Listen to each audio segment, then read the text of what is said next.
तर आम्ही आलो होतो आज मोतीबागमध्ये. तिथं खूप छान निसर्ग होता, हिरवा हिरवा. आणि माझ्या दीदीचा करायचा होता आज फोटो सेशन. तर आम्ही सर्वजण आलेलो होतो.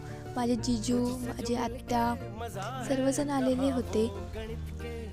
आणि दीदीचं फोटो सेशन चालू असताना मला खूप बोर होत होतं, त्यामुळे मग मी असा व्हिडिओ एक काढला. त्यामध्ये मी असे गोल गोल गोल गोल घुमत होते. आणि हे आहे ट्रेन बाबा. आणि मग हे माझे जिजू होते. दीदीचा फोटो सेशन भारी चालू होता.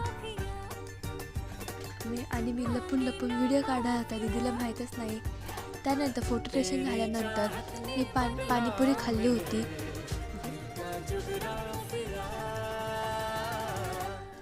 पाणीपुरी खाल्ल्यानंतर आम्ही जात होतो आता घरी. तर घरी जाताना मी असा व्हिडिओ काढला आणि आम्ही फायनली घरी आलेलो आहोत.